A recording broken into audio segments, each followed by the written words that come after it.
everyone. So today we have a personality who was a sports journalist on ETV, and now he's teaching and training the students who aspire to be a journalist. Jeff Malloy, how are you doing this fine afternoon? Thank you, Arya. I am doing very well. It's finally warm in East London, South Africa. It's East London, South Africa, not the UK. It's been a chilly couple of days. There's been a bit of rain, but it's nice and cool. So Jeff, a fine career in journalism in sports industry. So how did that idea came from and how did that work? Would you like to go back in the memory lane and tell us all about it? Yeah, where it started. Arya, I actually started as a teacher. That's what I went to university to study, English and history, and I taught that for about 5 years in the 1990s. But along with that, I'd always wanted to be a journalist, and I was always interested in sport and news and just being even becoming a radio presenter. So I carried those dreams, and I started joining radio, small time while I was teaching in my city Umtata, and then I had an opportunity to join a bigger radio station in Durban, KZN, about 400 kilometers north of Umtata. I took that opportunity, and then I was doing radio for a year, and then I got a call that a new office for news in Durban for ETV, which was new at the time, 1998. It was opening up, and would I like to join? At that time, I must say, I had never thought that I would be. I thought my journey would be just radio. I'd never pictured myself on TV, and the whole idea of television frightened me. But I spoke to a few friends. They said, why don't you do it? You can do it. And I did it. And I just kept going and going and going. I was on TV for 13 years, between 1998 up until I left television. Well, on and off. But I mean, I finally left television in 2013 because I wanted to move back home to the Eastern Cape. I mean, I went to Durban, and I worked in Johannesburg as well, the largest city in South Africa. And I was in Johannesburg for 11 years. And I got to be editor as well at sports editor at E! News for a while. So, I mean, I accomplished everything there that I wanted to accomplish. And I decided to move back home, because I still enjoyed teaching and I enjoyed sharing what I know with younger people. So after spending almost 2 decades in TV and radio, you again got back to teaching. Yes, indeed. You see, what happened was once I started moving up along the ranks in broadcasting, in radio and television, once I started moving up the ranks, I found that what I was enjoying doing was mentoring younger people that were coming up in the industry. And I found that I was getting fulfillment out of doing that. Funny enough, because I was forced by one person to train her. She wanted to be in radio and she wouldn't say no. And I was saying to her that it's going to be very difficult. We don't have a training program at the radio station I was in Johannesburg, because I was always doing radio and television at any given time. So it would be radio in the morning, television at night, or television in the morning. So somebody, this lady would not take no for an answer. And I said, well, if you want me to train you, then it means you're going to have to join me in the morning at 5 a.m. because my shift is 5 a.m. up until 9. And she said, fine, I'll do it. And she did it. And she actually became a fine presenter after that, after working with me for about 3 to 5 months. And she started doing it. And then, I got so used to it. And after she left, I wasn't training her. I started missing the whole feeling of training somebody. So I was taking in people one by one, and yeah, until I decided, because I was also getting homesick as well. And I knew that there was a school of broadcasting here in the Eastern Cape, 1,000 kilometers south of Johannesburg. And I joined that school in 2013. That was, 2014 was the year after Nelson Mandela died. So good to hear that you had so much passionate students. So tell us, so would you mind telling us more about your students? Where are they now? Well, all of them, they are all over the place, and they're doing much better than I am, winning awards that I never won every year. Yeah, they are doing their own national radio, national TV, and of course I've got this current lot that I'm working with now. These are students. Some of them are already from the previous, because I started here in 2014. And I've got guys that are TV reporters now on the SABC, the biggest public broadcaster here in South Africa. So I would say that that has gone quite well. I'm really proud of them, of the way that they've taken everything, and they've persisted and went far.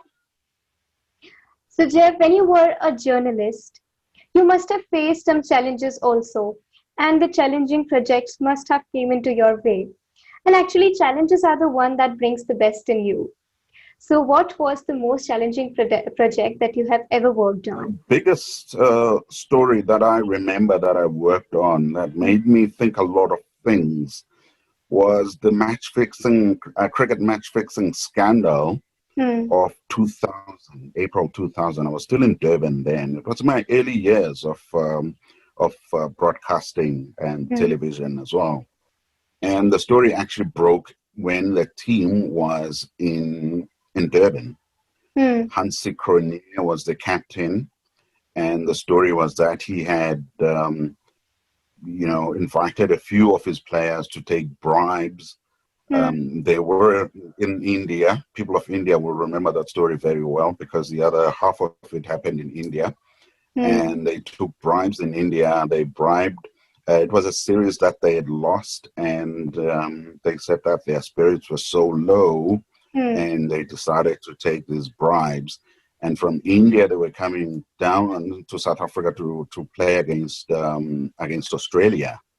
So while this was happening, when the actual confession by Hansi Cronje happened, the team was in my city, Durban. So I was the one that was dealing with all of this, and the players coming in, and it was such a mess. And here was South African cricket in disarray.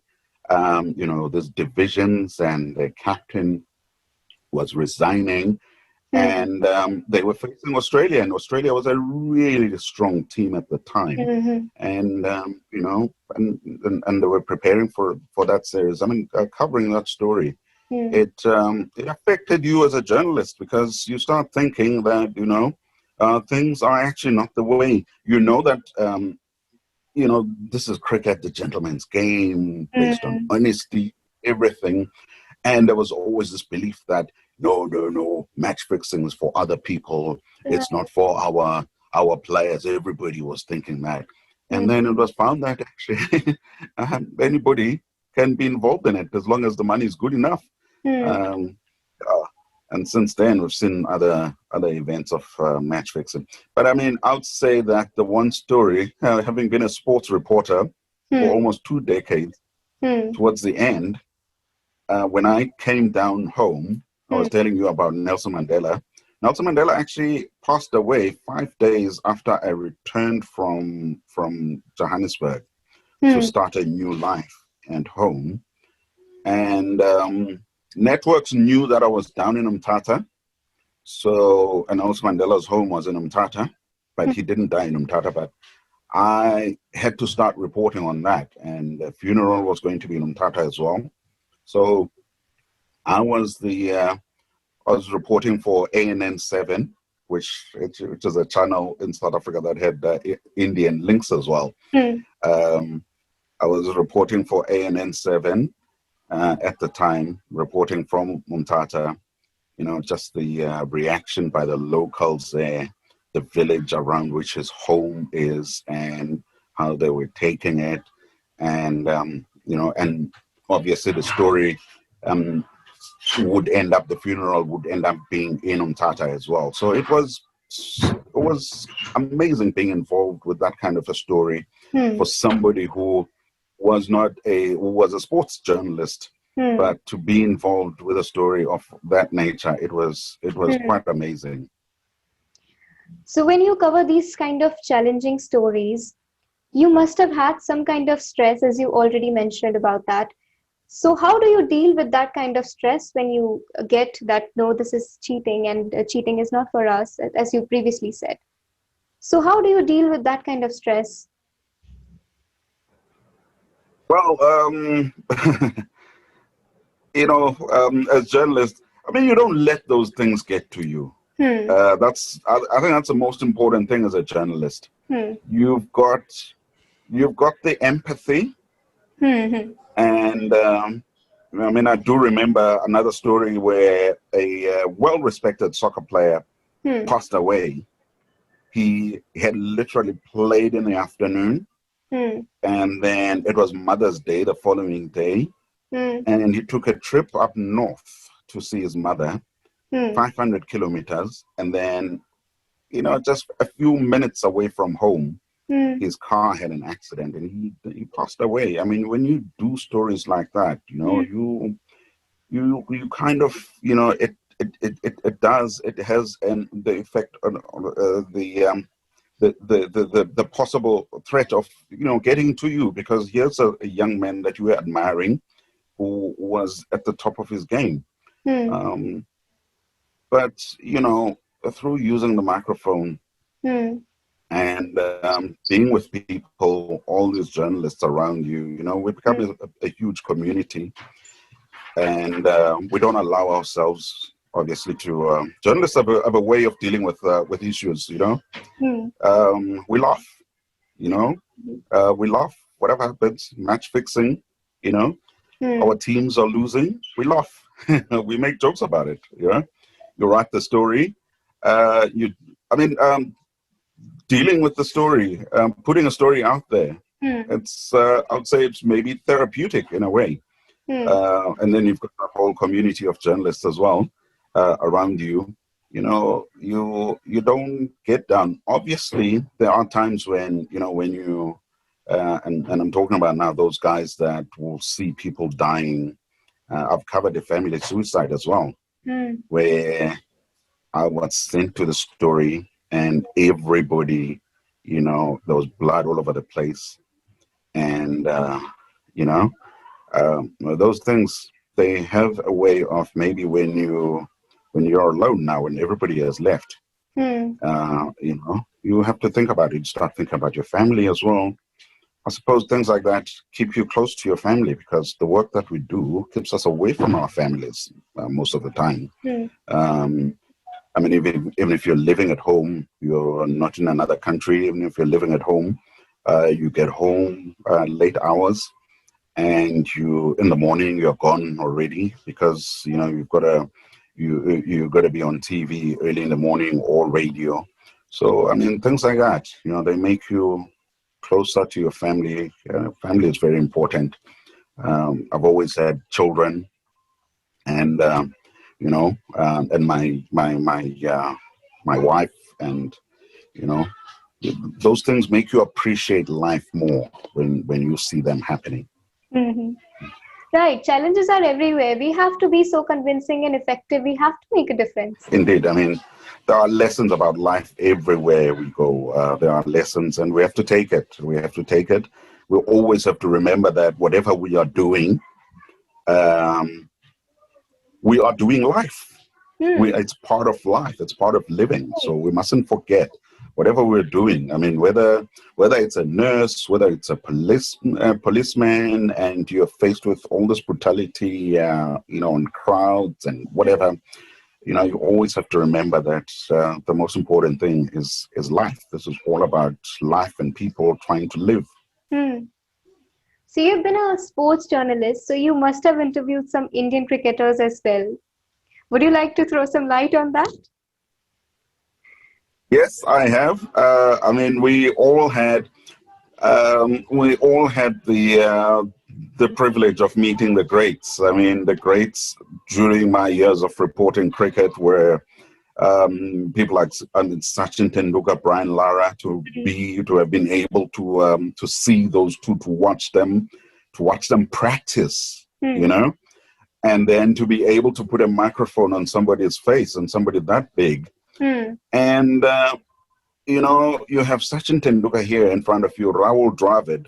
And these guys, you can see they are talking to the media, but you can see that this is maybe not their most comfortable space.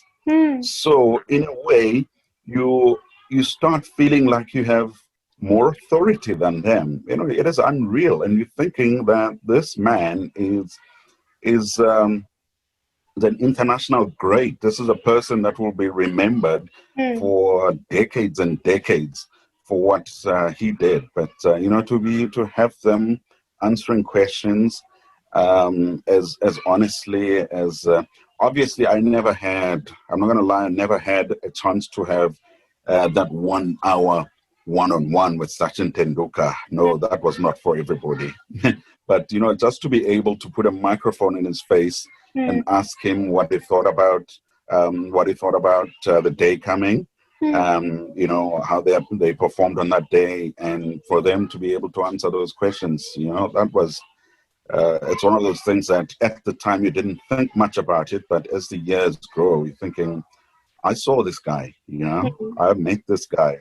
Obviously now they're always in jackets and they are important people.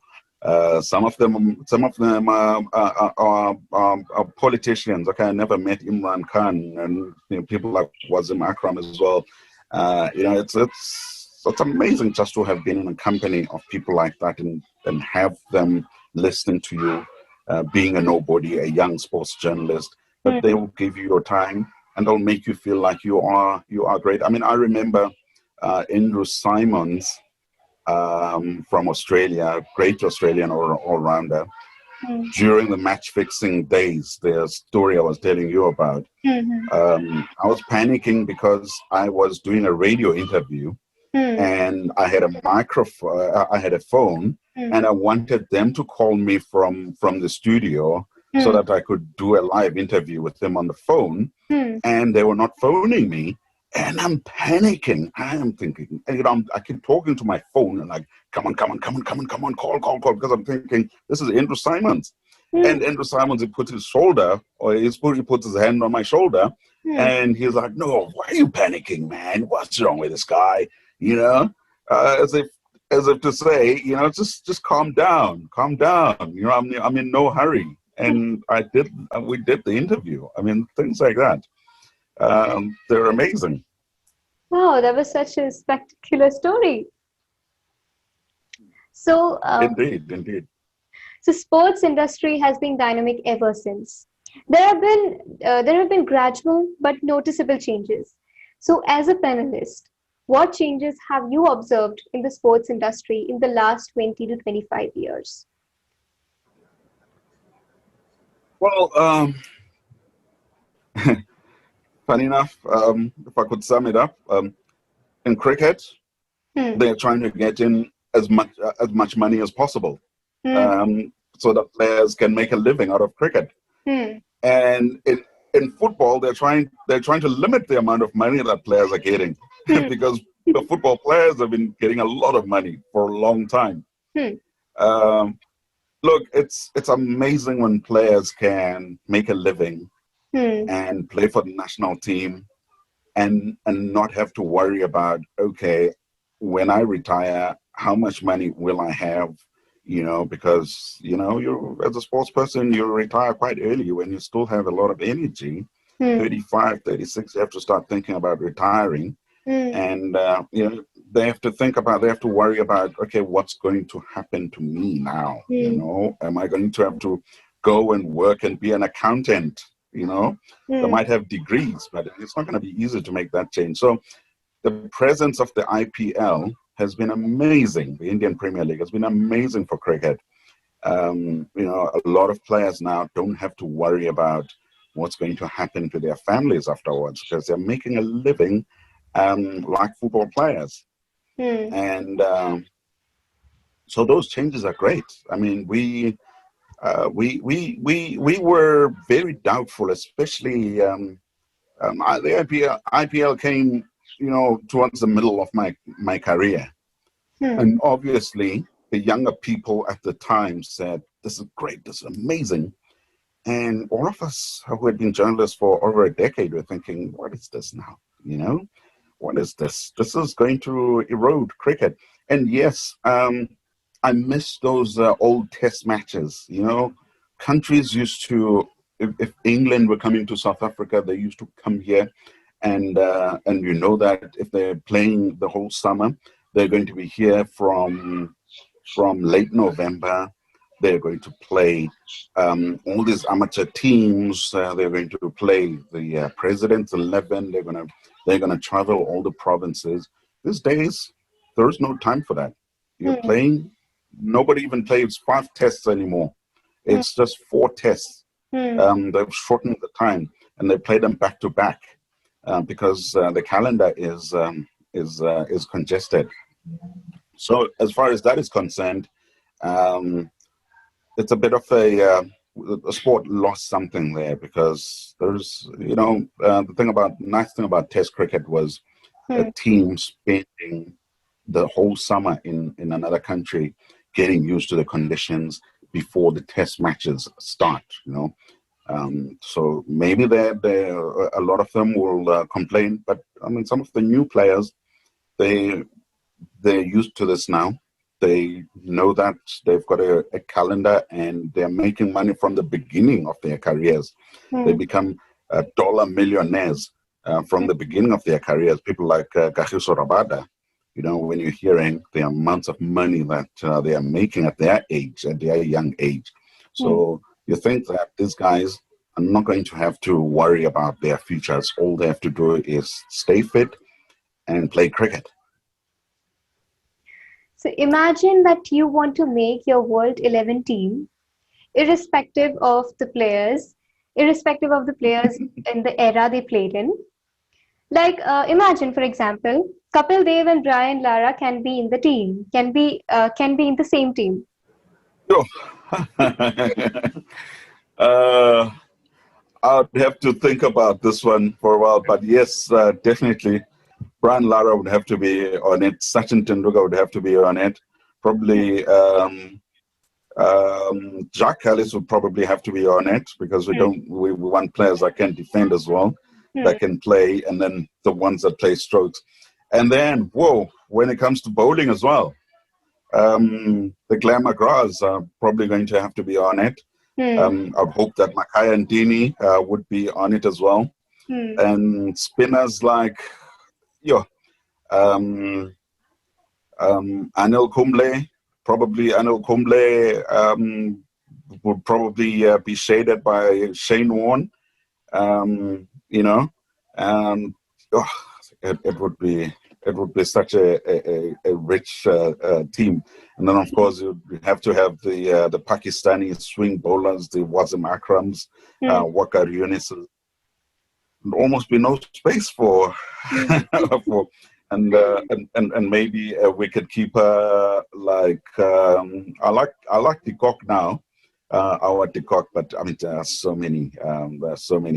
Um, I'm forgetting his name now from Sri Lanka, who captained Sri Lanka, great wicket keeper, scored a lot of runs as well. Hmm. So yeah, amongst those names. So, what would be the message that you would love to give to the people who aspire to be a journalist and also to my audience at large? Arya, I mean, I think the most important thing about journalism, and these are things, I didn't study journalism. Hmm. I studied it at work. Hmm. And so, I mean, I'm being reflective now. I've only studied journalism only after my journalism days. Hmm. And, you know, journalism is about a passion for life. Um, it's really about leaving sports journalism now, because I mean I've done a lot of news journalism as well, in radio, doing talk shows as well. Hmm. And you find that people need to have their voices heard. Hmm. The people that are in power, especially in my country, people who are in power have shown it to us over and over that they don't really have our interests at heart. So communities need a voice. People have problems, and those problems are not being solved. So if you're a journalist, if you're a radio journalist, if you're a TV journalist, your camera is a very important weapon. Hmm. Your camera, your microphone, your keypad, your computer, for print journalists. Those are important weapons for freedom, for democracy, for for people to be heard. Hmm. And we have to use them very responsibly.